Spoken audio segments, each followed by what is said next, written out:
Hello, everybody. Welcome to the Fleet Forum webinar on the total cost of ownership, how to drive decision making. Thanks very much for signing up. This is the first webinar of this nature. It's a new idea. It's been funded and sponsored by USAID, which is great, and thanks to them. And the intention is to run a podcast, a webinar approximately once a month. We've got some scheduled beginning January. This is the first. It's a little bit of a trial, so do excuse us if it's a bit crunchy. That's the first attempt. But we have a schedule for next year, and we've got a number of topics that we've already thought that would be useful. We've had some feedback from various people, and we've got some thoughts on the content of the future podcasts. I should get that right. Webinars. I'm a bit of a podcast fan. Maybe it shows. So we've got a schedule for the coming year. We've got some slots, so we'd be very interested to hear feedback from those of you participating in this, to have some ideas from you as to what you would find useful or helpful, and we'll consider for the topics for inclusion in the schedule for next year. We've been very encouraged. The response to the messages going out about this webinar have elicited a very high level of demand. I think it's hugely encouraging. You never quite know exactly how many people are going to sign up. And of course, all people who sign up are not necessarily going to actually join. They might be distracted by other ongoing business, day-to-day affairs. But very encouraging. We've looked at the list of names. There are many people we recognize that we know well, and welcome to you. And we've seen many people that we don't know, we're not familiar with, we haven't yet met. And so special welcome to you as well. So great to have you here. There is some interactivity. We are going to ask you to we're going to do a couple of straw polls during the course of the webinar, and ask you to give your feedback. You'll be asked a simple question, and then you can indicate your answer, and then we see the results of that and get feedback from that. The webinar will also allow for you to pose questions. We will open the question session, and we will ask you to type in a question, and then those questions are actually being moderated, and then they will be presented, and we will try to answer those questions as best we can. I think this is the format of the webinars we'll be using in the future. So I think that perhaps time to get this one going, and we'll just look at the agenda for this session. It's going to take about 45 minutes. That rather depends on the number of questions that you would like to pose to us. We'll start with the introduction. We'll discuss after that, exactly what is total cost of ownership, what's its relevance, and then perhaps to understand how total cost of ownership can assist us in decision making. We then have a couple of practical examples using the Fleet Forum's total cost of ownership calculator, which I will explain to you as we progress through the session. Then we will have this opportunity for questions and answers that you can pose by typing in a question as we go along. Total cost of ownership. What is it? I think there's a sort of standard definition in economics, which is total cost of ownership is a financial estimate intended to help buyers and owners determine the direct and indirect cost of a product. In our case, it happens to be vehicles. Now, why do we need to do this? Well, I think that the products like vehicles, we have a huge range of different costs associated, and we need to understand how these costs combine and how they impact and how the total sum of really what the cost of operating or owning that particular piece of equipment, or in this case, vehicle, is. And we have to include what we call direct costs, which are quite evident, quite obvious. We will discuss those a little bit later on.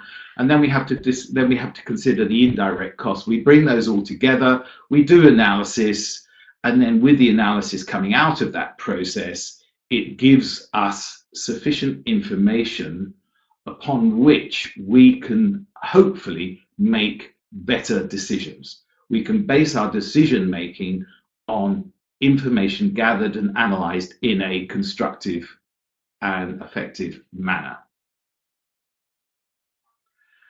So I think we just get a little quick straw poll, and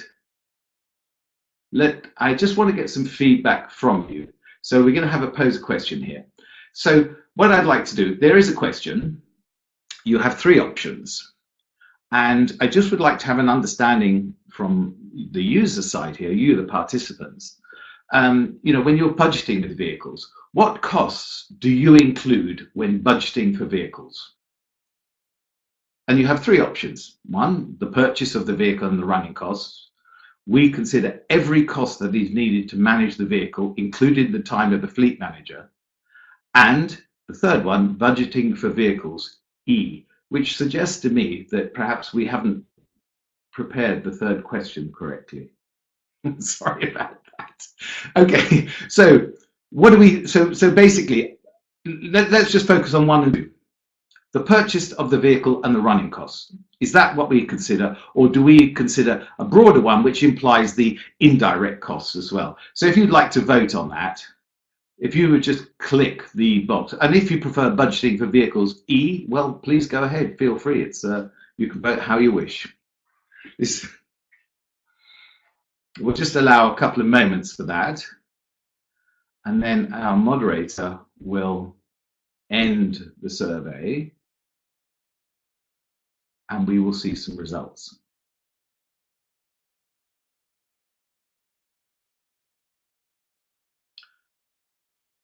Can we end the survey, or do I have to end the survey? Thank you. That's good. I don't.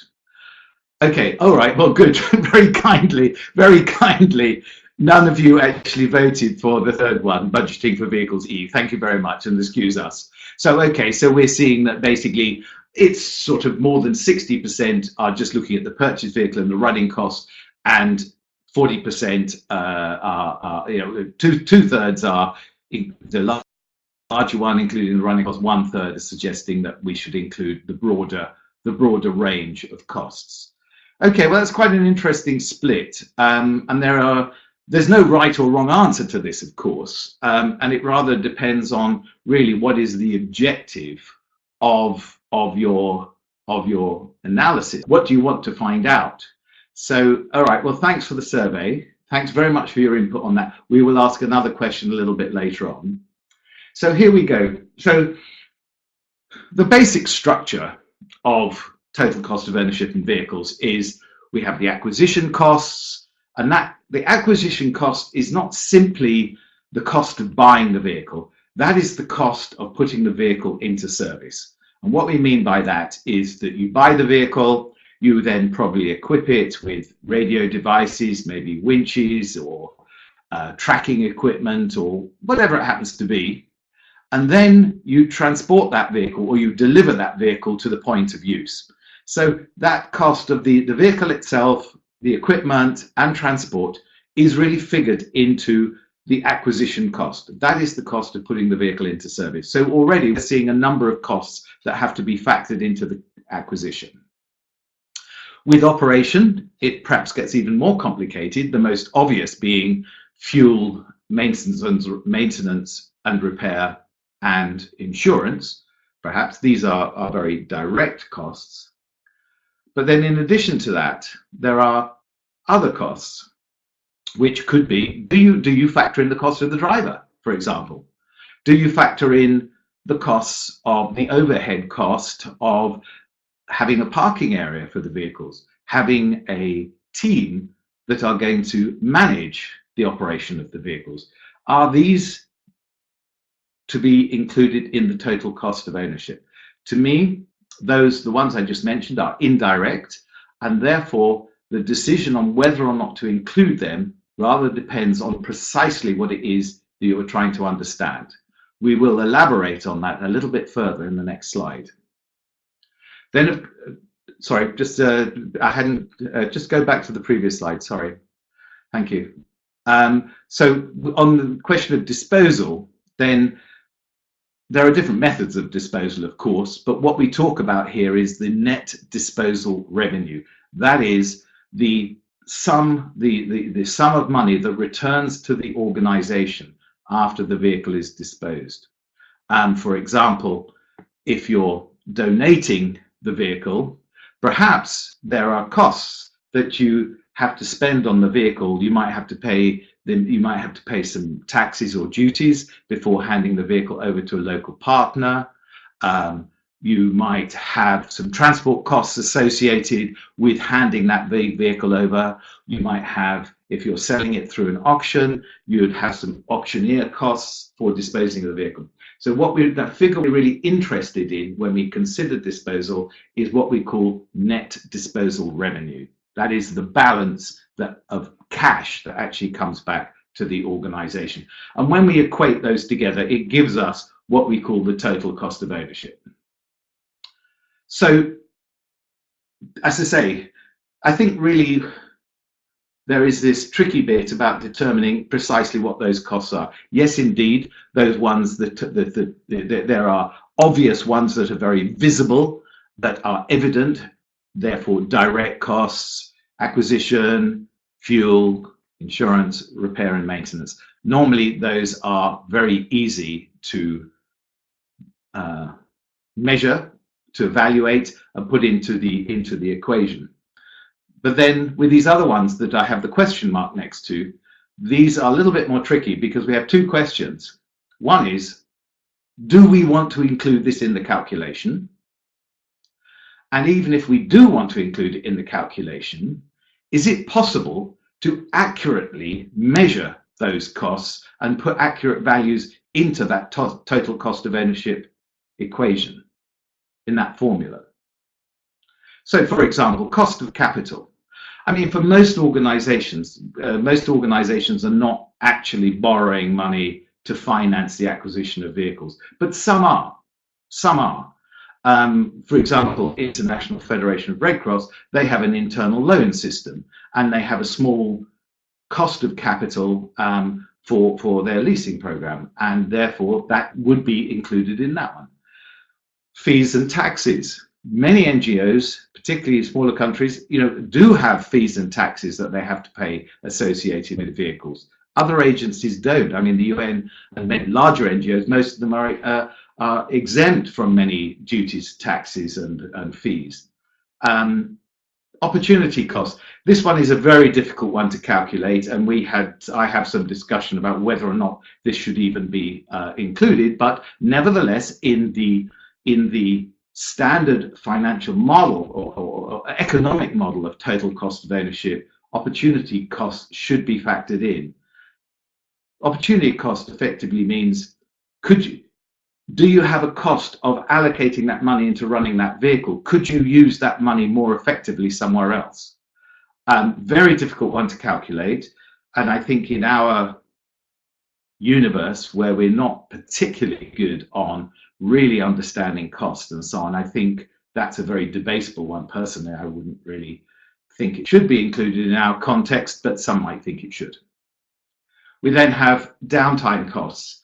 What is the cost if that vehicle is not on the road? If vehicle has broken down or has suffered an accident and is awaiting repair and is not usable for some period of time, by having that vehicle out of service, is that a cost that should be factored in? Driver costs. Obviously, a vehicle cannot function, cannot operate without a driver. And so should we build in the costs of employing? It's not just the hourly rate. It's if he's having overnight stays, if his medical insurance, his full cost to the organisation, should that be factored into the cost? Then, of course, we have an administrative overhead.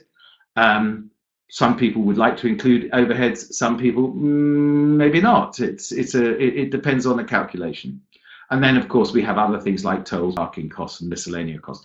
And as I say, there's no hard and fast rule as to whether or not those variables, those indirect costs, should be included. But as I say, it's important. It's driven really by what do you need to know?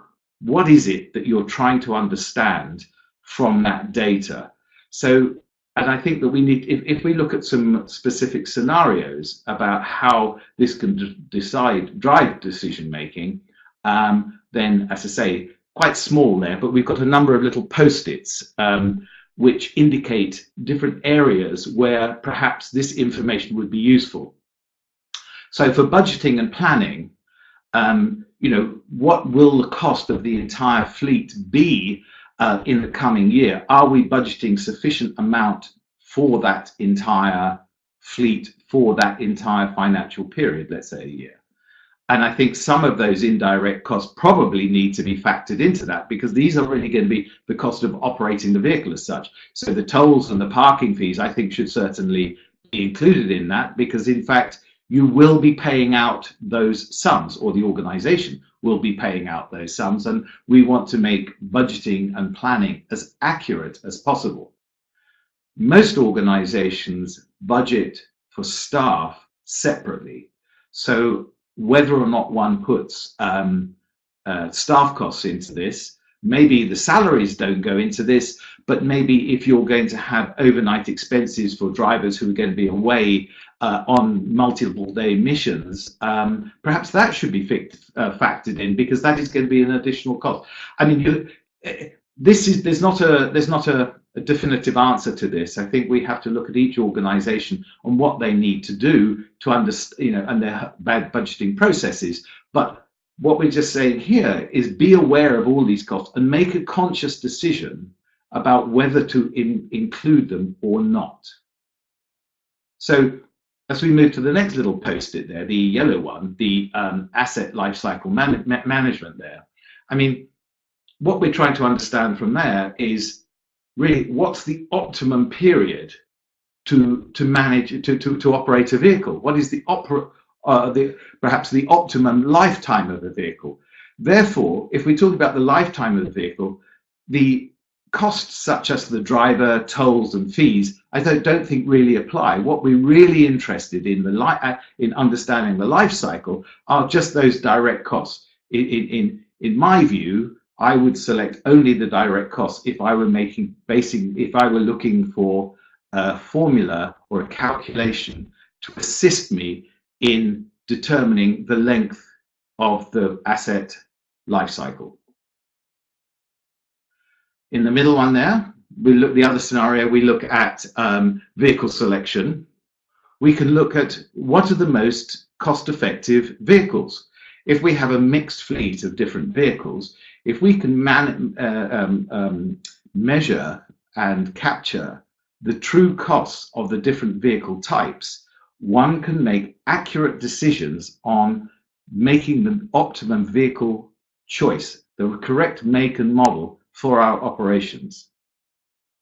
I think it's really important, because increasingly agencies are being driven by donors and by external demand that we have to be cost efficient. We have to be able to demonstrate that we are tracking our costs are realistic and comparable to other organizations. Now, for many NGOs compete for donor funding. They submit proposals and they go to donors and they say, this is what our cost to deliver this project will be.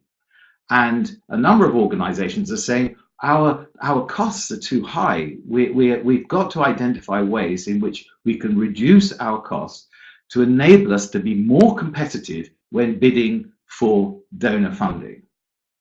In the UN, there's less of that bidding process, but there is an increasing insistence on delivering value for money.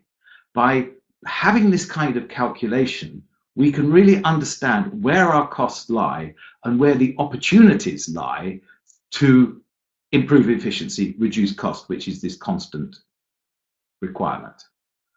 The next little green post-it, vendor selection. It helps us decide from where to obtain different services and so on.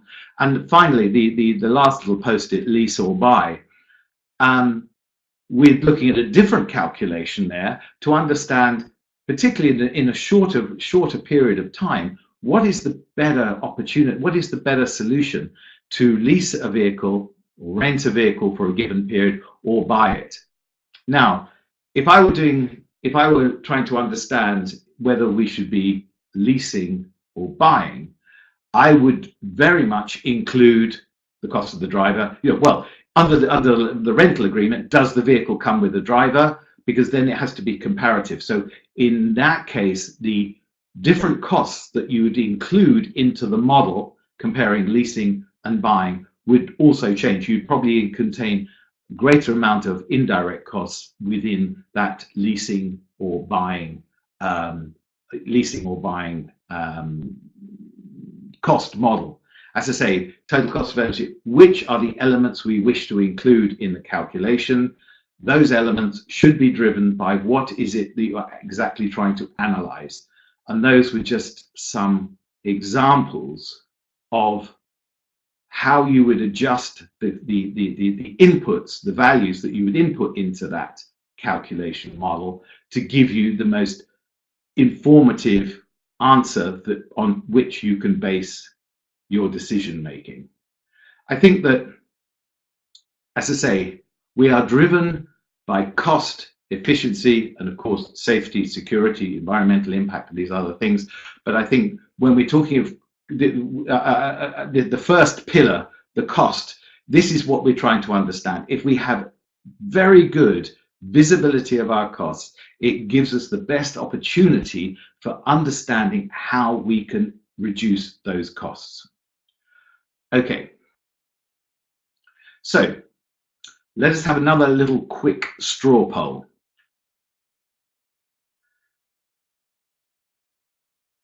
Just 1 second, we will get the question in a moment. Here we go. So, calculating the total cost of ownership is useful when making tactical decisions. I fully agree, I somewhat agree, I somewhat disagree, and I fully disagree. So if you would just like to just vote on that, just click which one you think is most important, and then we will discuss after we've got your results. So we'll just give that a few moments to allow you to select. We can see how people are voting. So as and when the voting comes to an end, we will then see the outcome.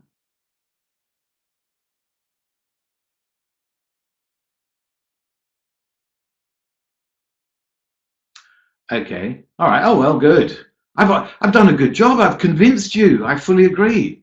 Oh, I can congratulate. 76% of you agree. All right. So the 19 who somewhat agree, I think I have to work on. I would be really interested. Perhaps the people. So whoever said we disagree to understand what you're thinking is there. I'd love to see that. I'd love to have a discussion on that point. Okay, great. Well, thanks very much indeed for voting. What I'd like to do now is let's just look at some little practical examples. Fleet Forum has developed a tool to assist in calculating total cost of ownership. It's a very simple tool. And this can be made available to you. It's obviously an Excel-based little thingy, and I just want to show you a couple of examples how we've used this within the context of decision making. So in this scenario, we are looking at what is the impact of using your vehicle till it's completely exhausted and then trashed, and then alternatively, if you have a very planned life cycle of the vehicle, disposing of the vehicle through sale, in this case public auction, at a predetermined stage in the vehicle's life. I mean, most organizations have opted for a five-year vehicle life cycle. Now, that I think is relatively arbitrary. It's linked to depreciation schedules and a few other things. It's a fairly arbitrary rule. Some very detailed analysis has suggested that other possibilities are equally or are as are comparable in terms of benefits, but let's just work on the 5-year rule at the moment because that is the organizational standard. So here we're going to just look here we have, sorry,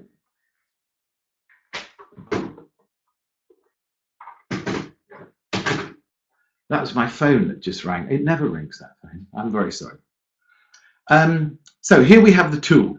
So basically we've got a list of values that we enter into this tool. And I think these are fairly reasonable. We're looking at a standard. We enter in the blue column. The values is data that you would enter. So fuel price, it's $1 per liter. We average 120 kilometers per day. We're averaging 6.5 kilometers per liter.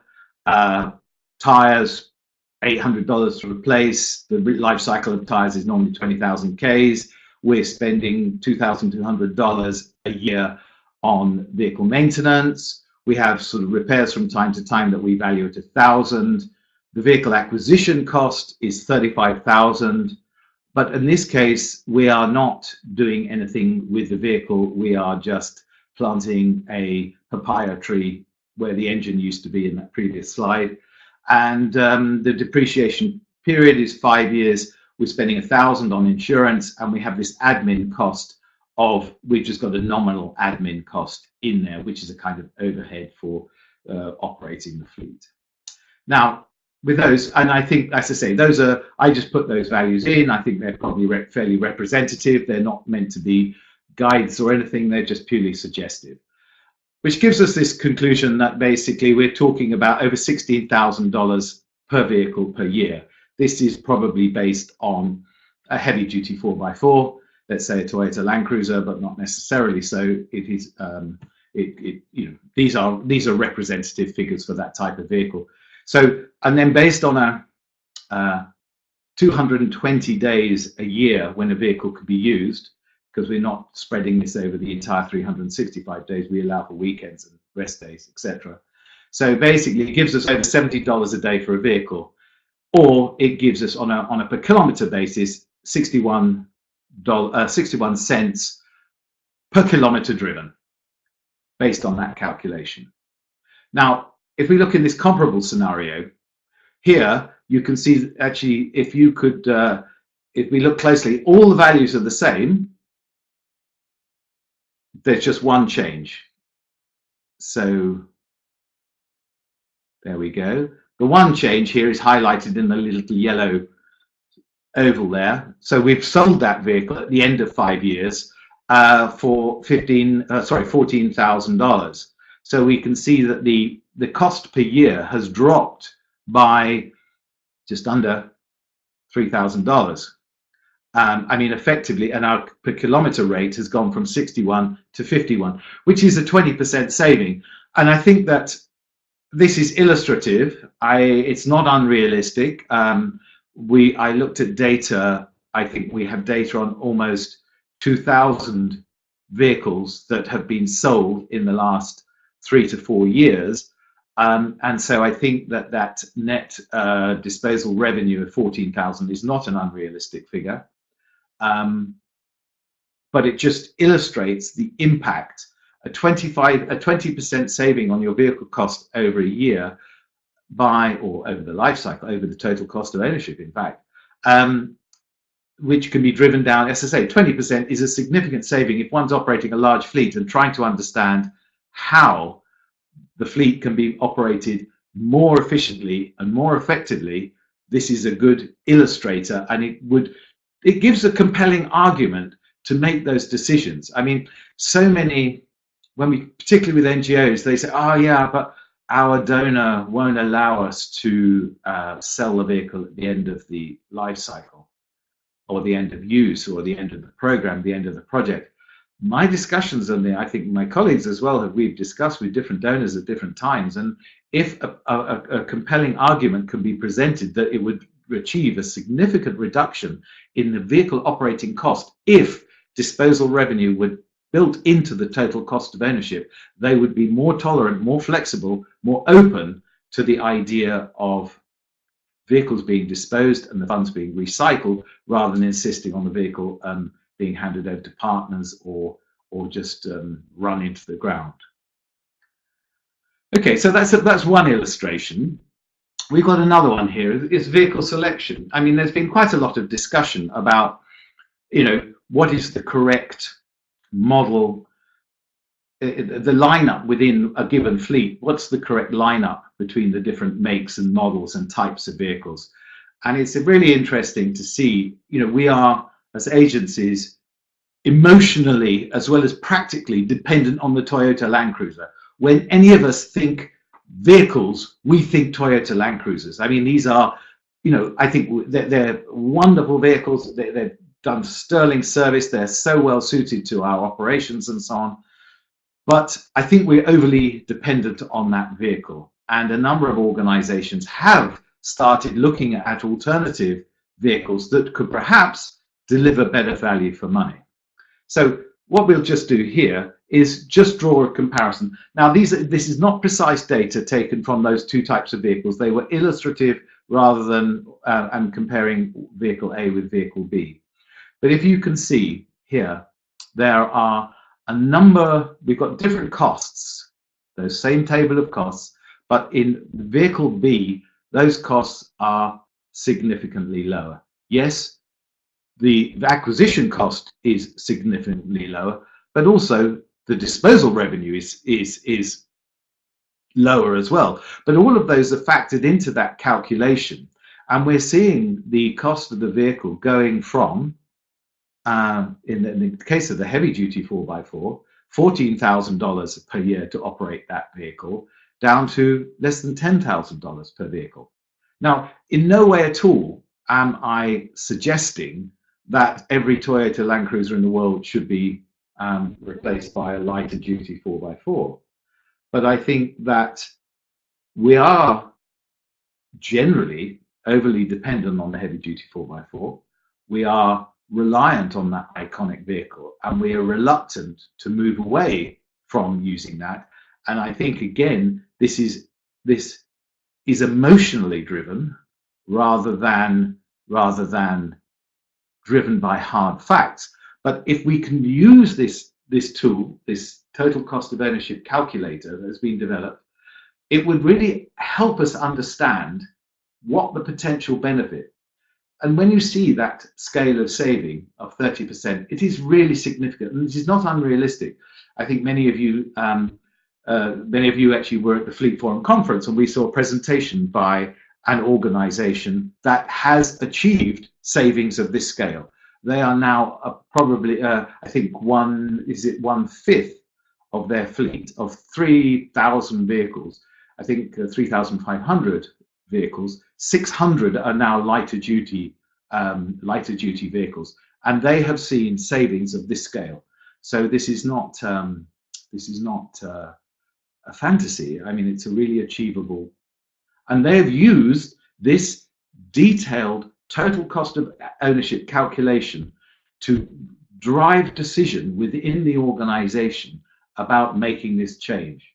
Interestingly enough, the struggle that they have had is user acceptance. Even though people know that the vehicle is 30% cheaper, it's reduced, the total cost of ownership goes down by 30%, the acceptance by users is that emotional attachment to that 4x4, that great big heavy duty Land Cruiser, has been one of the most difficult challenges to overcome. But the facts presented using this TCO calculator are demonstrable, are proven. There's no emotion about this, and therefore it is extremely difficult to argue against data-driven decision making. So this total cost of ownership, we're coming to the end here. I've given you a couple of little examples of how the total cost of ownership calculator can assist organizations in making tactical decisions. If the imperative for the organization is we've got to be more cost effective, we have to reduce our costs. This is a tactical means of understanding our costs, identifying where the opportunities lie for cost reduction. So I think that we are going to, I can see that we've got a number of sort of questions that come in, and I think we're, with the support of the moderator, we're going to see a number of your questions. Okay, the question mode has been enabled. So,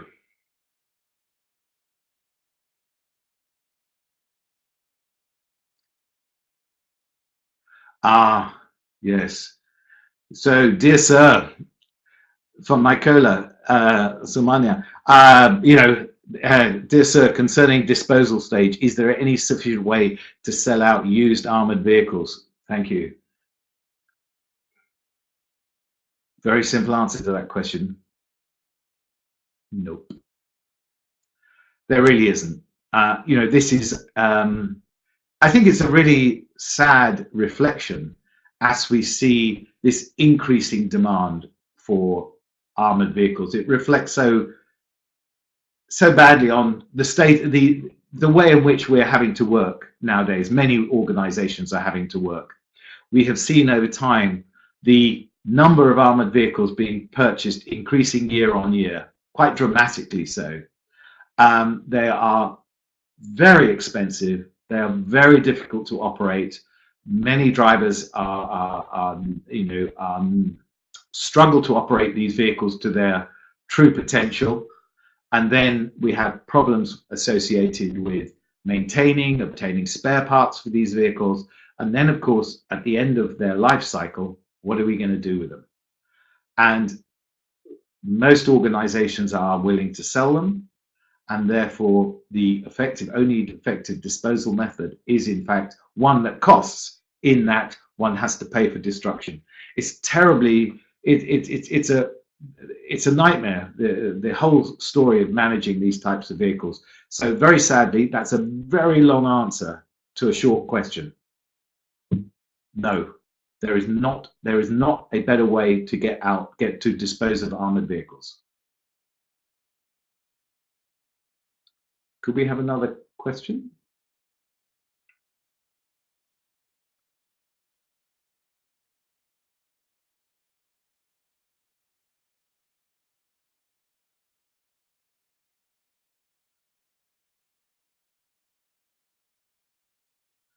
Mr. Philendorf, this gentleman is the world's leading expert on vehicles, without doubt. Hello, Finn. Thank you for your question. The life cycle of a Land Cruiser is probably twice as long as a Dacia. Has it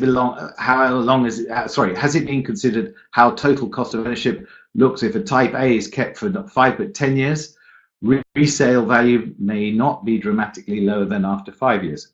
Well, I mean, I think, Finn, it's a very valid question. It's a very valid. I would not doubt that a Dacia would basically not survive as long as a Toyota Land Cruiser.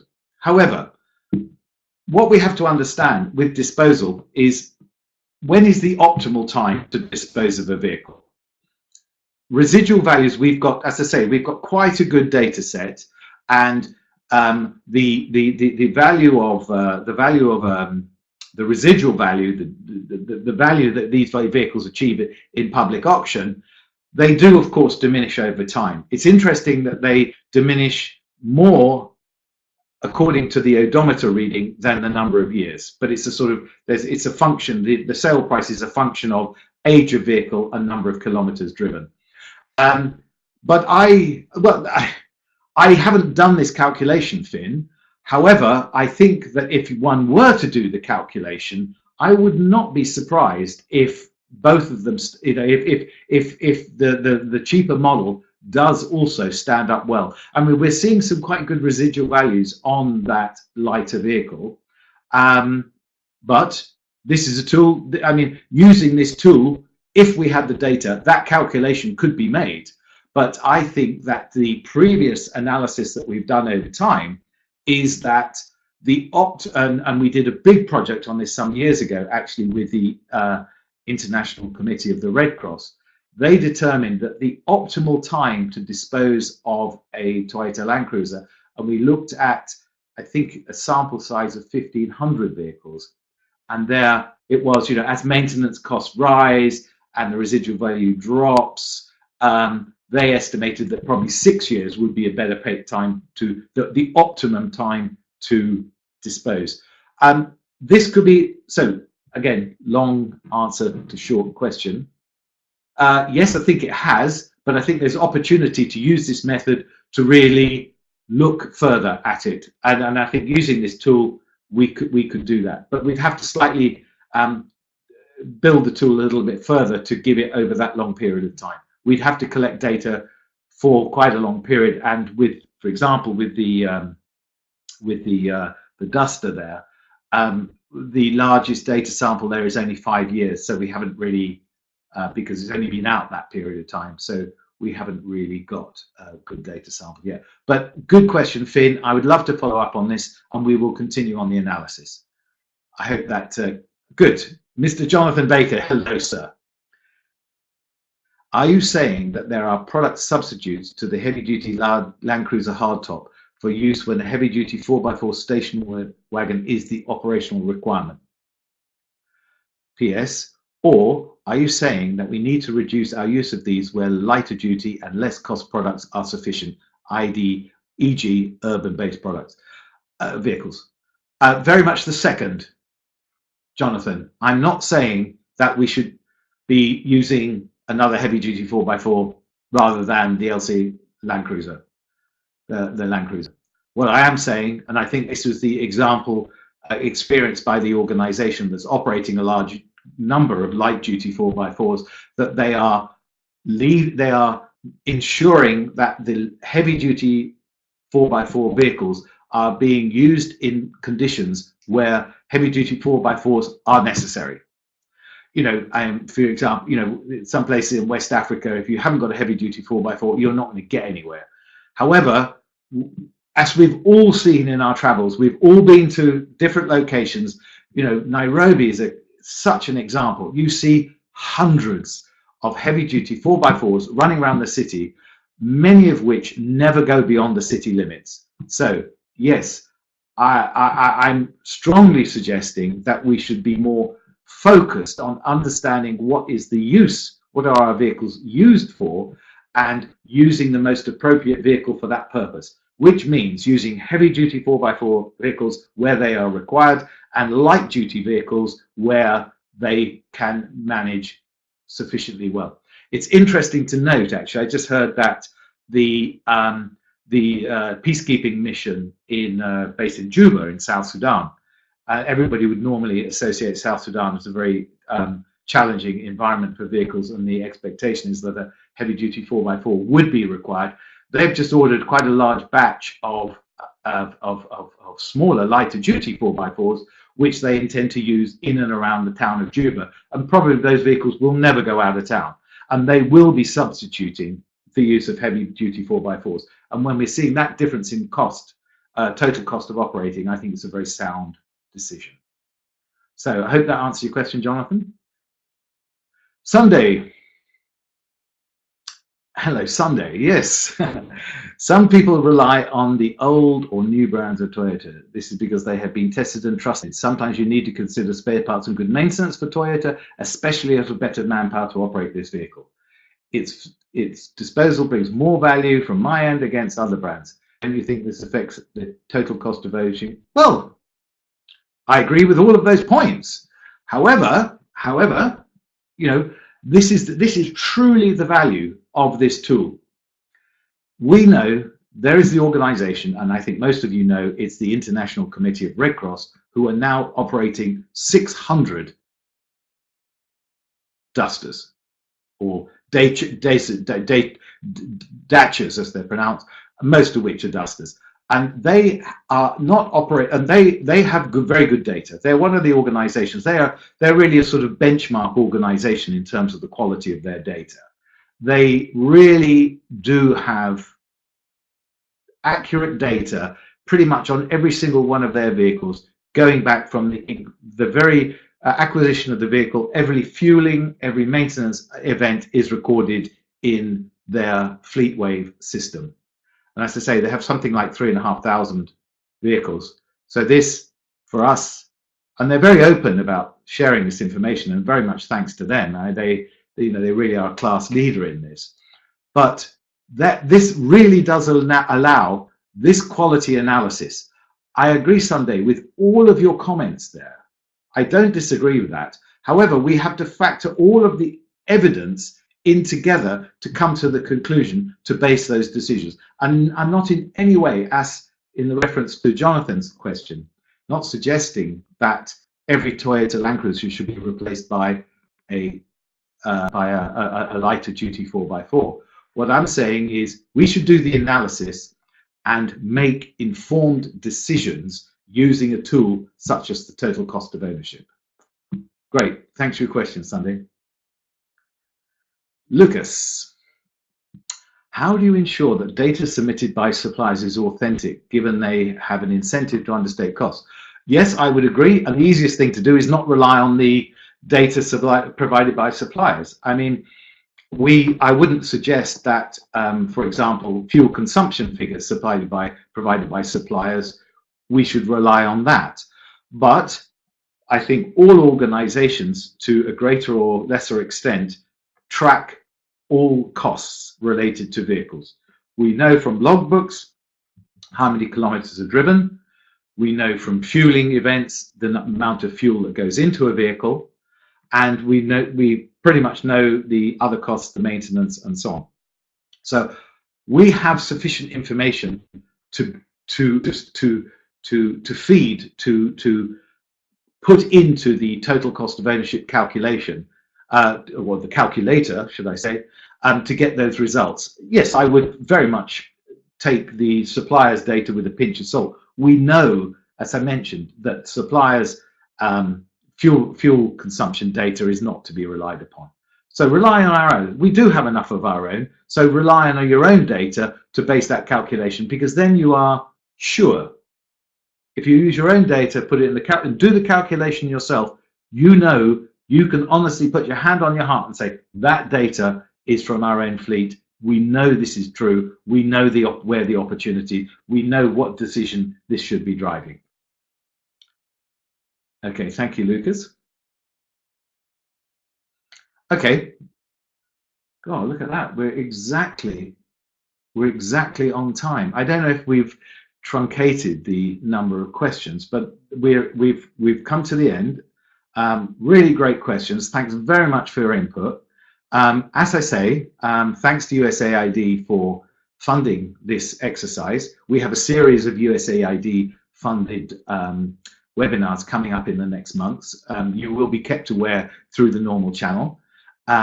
We'd be very interested to hear any suggestions you might have for topics you'd like to have covered in one of these webinars.